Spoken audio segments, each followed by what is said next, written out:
Live from the Metal Mayhem Studios in Rochester, New York. We are gold.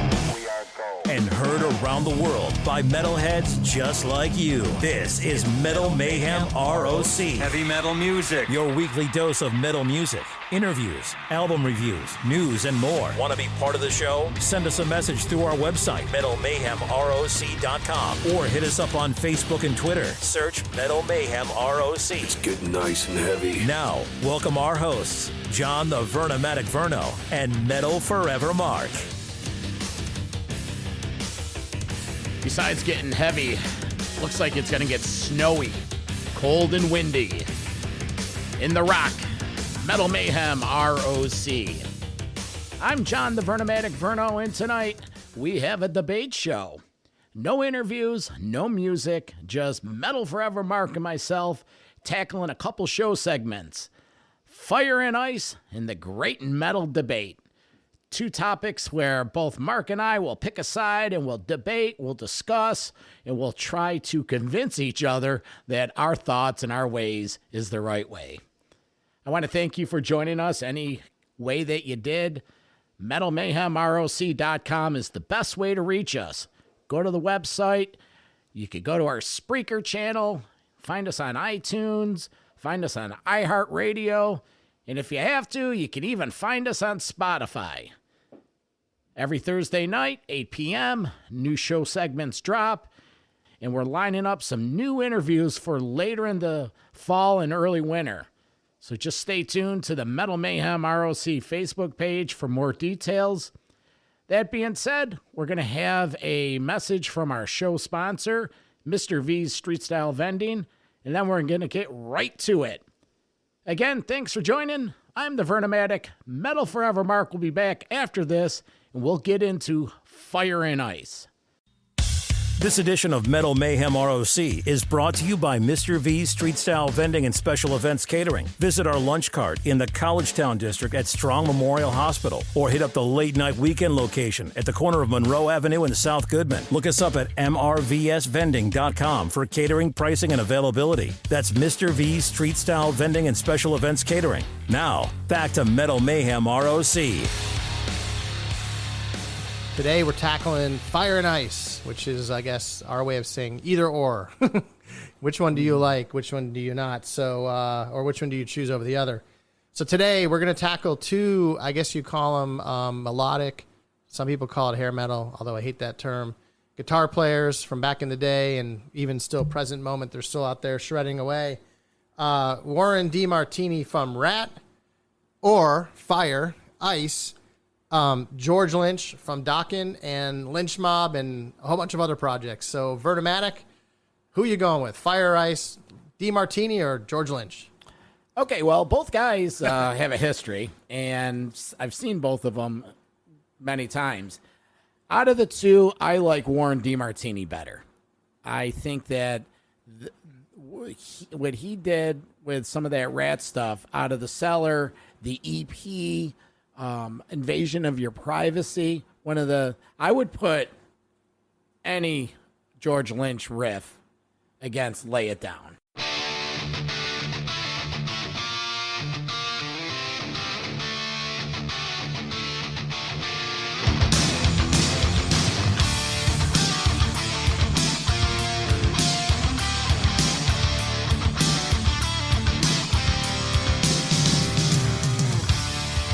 Warren Martini, he's the heart and soul of that band. When Robin Crosby was still in there, that was a duel that, hey, there's the hits that they have. Wanted Man, Back for More, Round and Round. The list goes on and on. The cover of Walking the Dog from the EP. I just really loved Warren Martini's tone.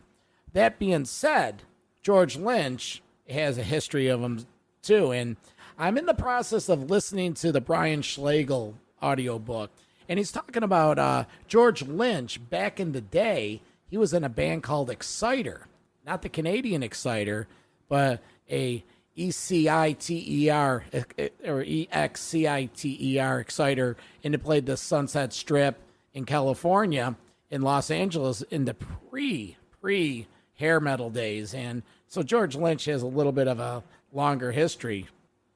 Going head to head, my take is Warren DeMartini.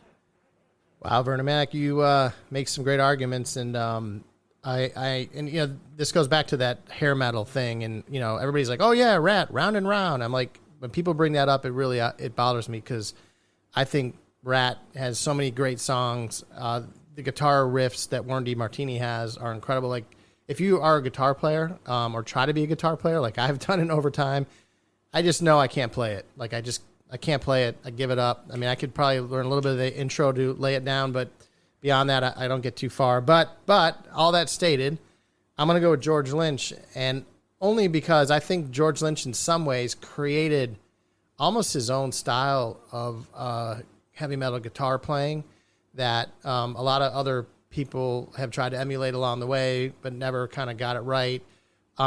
To this day, I think I'm going to go, I think Back for the Attack's one of the greatest kind of albums, like front to back, that I guess was ever written in that sense. And I know that just the riffs and the guitar playing in there is incredible. Of course, the classic Mr. Scary's in that one.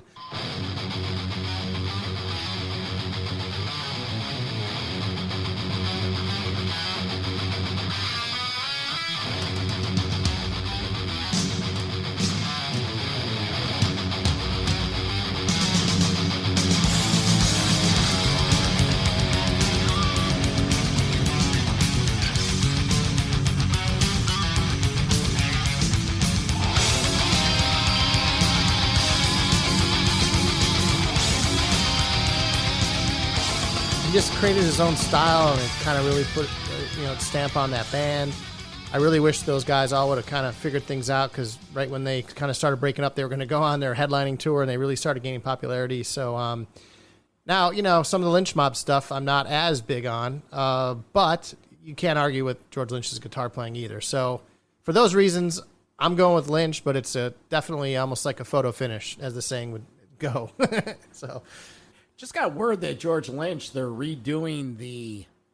Wicked Sensations. Yeah, they're redoing it, re-recording it. Well, they're doing that, but they were also going to go on the road with DOKKEN, and they were going to support DOKKEN, where George was going to play a couple of songs with DOKKEN, and they were going to do that whole album front to back, is what they were planning on doing. And here's another crazy fact, guitarist to guitarist. I don't know if you know this, Vernomatic, but I was a little surprised. Richie Faulkner just had a baby with George Lynch's daughter. And I saw a little article snippet that George Lynch said that if Andy Sneap doesn't continue on with Priest, he would step in for Priest. Did you know that? No, I didn't. Yeah, Richie Faulkner. Now, I don't know if he's married to George Lynch's daughter or not. Maybe they are, but they just had a child together. And there's pictures of those guys posing with the baby. So George Lynch is a grandpa, thanks to Richie Faulkner. And George said he would go on road with Priest if Andy Sneap dropped out. Well, that's crazy. Maybe Richie should give his baby mommy's dad a job. Wow, that's good shit. Richie Faulkner, great. I love Richie Faulkner. Yeah. Well, here we can do another Fire and Ice. Richie Faulkner or KK Downing? Okay, I don't think it's KK Downing. Okay. Sure about that? Oh, yeah. I mean, didn't Richie just step in and save the band that probably was going to be done if kind of once KK left and Glenn started having his health problems and Richie put all new energy and like firepower? It could be, you could argue that's right into the top 5 of all Priest releases of all time. So I agree with firepower being top 5 Priest because it's just fantastic. Right, and that's all Richie. But that is they could say Richie. Glenn contributed, but we all know. Yeah, I know. But the thing with and you have to. I'll send you the KK Downing Audible book. If Judas, and this is a discussion, a whole nother discussion. If Judas Priest would have utilized KK Downing a little more rather than the internal, according to KK's book, KK would have stayed there. Richie Faulkner is an excellent talent. I endorse him 1,000%. I just wish KK could have came back and taken Glenn's spot. Or actually, Richie moves over to Glenn's spot. So Richie doesn't copy KK anymore. It is amazing, though, just how they look. You know, Richie definitely looks a lot like KK when it comes to like stage presence and kind of, counterbalancing where Glenn was and Andy Sneap, I guess. But yeah, Yeah, but I hear what you're saying. So, hats to get everybody respect KK. And what do you? Why would you actually say that Faulkner is above KK Downing? Everything that KK has done for that There's band. a chance that Richie is a better guitar player than KK and potentially a better songwriter. I don't know about soloists. I think solos KK probably does better. And even if you read KK's book like I have, KK just self-learned the guitar all by himself, and the fact that he became as good as he did is pretty remarkable in and of itself. But it's possible Richie's a better, actually just straight up, like if you talk technical guitar player, who's maybe better. And I think Richie can write great songs. I mean, he writes great riffs. So, but I do think KK solos could be better. But yeah, it's possible Richie's better. Just straight up guitar player to guitar player. Well, yeah, I get what you're saying with that, but then you can make an argument, basketball players today are better than basketball players 30 years ago. It's just they've gotten better, and it's better equipment, or they started earlier. And like you just said, KK started, self-taught, and, KK didn't come from the best background. He was raised by his aunt or something. He had a terrible home life in industry when he was like 12. KK Downing was a Jimi Hendrix groupie. He used to go. I saw that. Yeah. They were like, he followed him on the road and slept in parks and park benches and stuff. And so, by the way, I know we're getting way off topic, but we just went from Warren D. Martini to George Lynch, Fire and Ice versus Fire and Ice, Richie Faulkner, KK, because Richie's connection to George Lynch. And I'm just going to go one more, just throw it in for good measure. Dave Murray or Adrian Smith, and we're going to leave Yannick Years on the shelf for the moment. Fire or Ice, which one are you going with? Dave Murray or Adrian Smith? Well, it's your favorite, Mount Rushmore bands, Iron Maiden, so. It's like, picking over your kids. You love them both. Dave Murray is fantastic. Dave Murray, one original, and it's even. I can't pick a better one. I'm going to go with Adrian Smith all day long. And the only reason, two reasons. One, I just think he's more old school metal, and Dave Murray's always like popping around, smiling, and, not as bad as Yannick Gears is jumping around and spinning around the stage. But I also think Adrian Smith helped with some of Bruce's solo stuff. Well, yeah. Which I think is some of the best solo stuff Bruce ever did. So if you're going to say who's like more like metal, like from Iron Maiden, I'm going with Adrian Smith. And he's been a mainstay. Well, they've both been mainstays in the band, I suppose. But anyway, and it's hard for me to know who's a better solo, like who can do better solos, because that band trades solos like always left and right. It's hard to know, who's doing what sometimes. Well, you got to remember Dave Murray. He wrote with Steve Harris the first Iron Maiden album. He was there from the beginning. So if you're talking metal, who wrote Transylvania? So when did Adrian Smith come in, or we have to fact check? No, Adrian Smith came in on Killers. He replaced Samson. So Dave Murray. Dave Murray's original. Transylvania, right? Yeah, the very first Iron Maiden, Sanctuary, wow, Transylvania, Running Free. Yeah. So Can't argue. Adrian Smith came in on Killers, and Adrian Smith's fantastic. One of my favorite Iron Maiden songs of all time, Wasted Years. Adrian Smith wrote that. Adrian Smith also wrote Stranger in a Strange Land. So he wanted to spread his wings, and you're right. What he did with Bruce on Tyranny of Souls, Tattooed Millionaire, that solo. And I don't know why you give Balls to Picasso such a hard time. I don't like it. And Skunkworks is another one. Not for me. So I can't listen to it. I tried. And then when Adrian came back, some of the work he did on Brave New World, fantastic. Dance of Death, it's so. Well, sometimes you need some fire, like when it's cold out, and sometimes you need some ice, like it's been 100 degrees last couple of weeks. So, yeah, so. Anyway. Any other closing thoughts on any of this? I just think it's funny how we went from DOKKEN, Ratt to Priest to Maiden all in one little segment. So that's pretty cool. And when Metal Mayhem ROC. When you hear this, visit the Metal Mayhem ROC Facebook group page and let us hear your input, because we'd like to, maybe you could All right, so dispute some of the Mark's claims. while we're still on this, I'm going to throw one more at you, and then we'll call this one a wrap. So back to George Lynch. He wrote the instrumental Mr. Scary, and that's a pure instrumental. And then meanwhile, Metallica on Master of Puppets wrote the instrumental Orion, heavy bass riff with some Kirk Hammett guitar work. Fire or Ice, what are you doing? Instrumental, metal instrumental, Mr. Scary against Orion. Orion. No explanation. No, is that Kirk Hammett's finest, or is that because of the bass riff, or because of the whole deal? Like, well, you know. he's going to the tapes or something, or I don't know. I'm going to go with Mr. Scary. I still think it's one of the greatest metal instrumentals of all time. All right, Vernomatic's pulling out some show props. I'm not sure what that is, but or you don't even think they should be in the same discussion. No, those two you know, I'm not even going to dig it out. But the bottom line, there's a whole story, and I will get down to this. The whole thing with Orion, it's not even about Kirk Hammett. That was Cliff Burton's song. He wrote the guitar part, and that middle passage. That do. Oh, right. When it goes down tempo. Right. Yeah. I mean, to this day, it's still.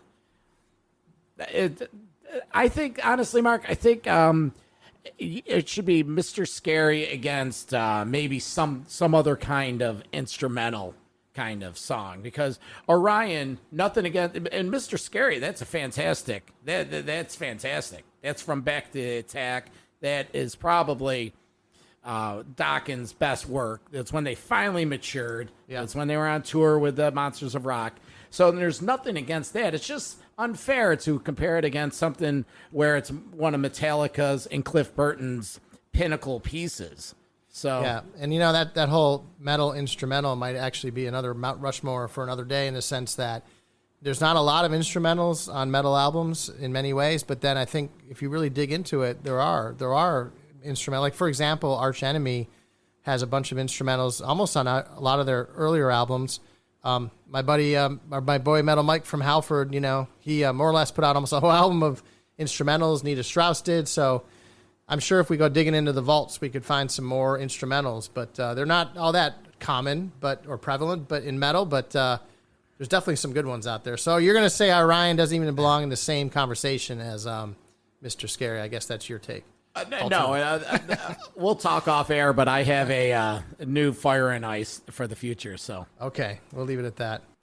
Mark, I'm going to let you lead this one. What's your take? What killed metal in the 90s? Yep, and this is a great metal debate because I see a lot of chatter, and I've been seeing a lot of people in this coronavirus world, quarantine world that we live in, posting like, you know, if you could only pick one album from the 90s or pick one album from the 85, and they'll put like 20 albums up, or rank your top 3, and they show all these album covers. And a lot of times in the 80s, like, it's really, really hard, right? And then you start getting into 90, 91, 92, 93, and then, you know, that's where I think bands kind of started going off the rails a little bit. Like, for example, I saw one in the 90s, like, you know, Bruce Dickinson, Balls to Picasso, you know, like, that definitely wasn't metal, you know? And so a lot of people say grunge caused it, and grunge made all these bands, I guess, kind of start to freak out, and they weren't as popular anymore, and they weren't getting radio and MTV airplay.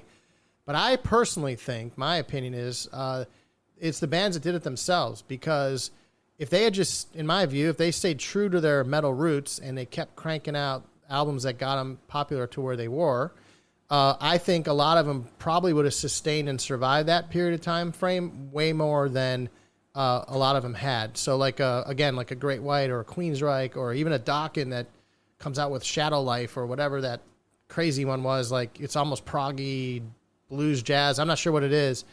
I think that's where they started losing. I don't think it was the popularity, and I know there was a whole trend going on, but I think like Megadeth, they just kept doing the same thing. Overkill kept doing the same thing.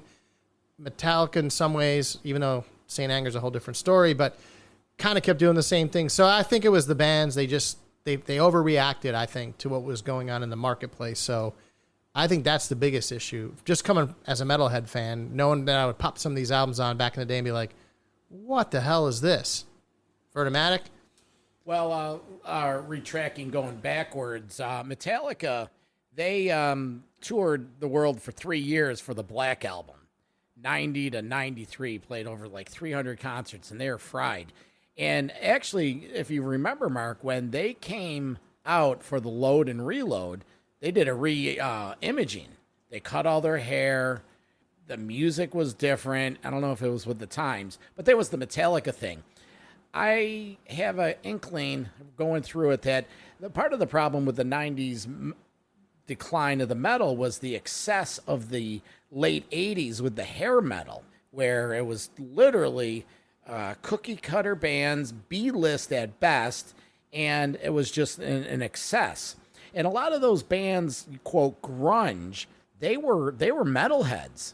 They, like the Soundgardens and Pearl Jams and a lot of those bands, Alice in Chains, they're all big metalheads, but they were just younger, and it was their style of music was just coming along. So the combination of bad bands, the turn of the decade, and things were changing, and it seems like it was like overnight when that first Nirvana video hit, and it was just a staple of things to come. But the landscape was changing. Remember when Faith No More came out, and a lot of those bands, they were metal, but they were a different kind. It was almost more thinking man's metal.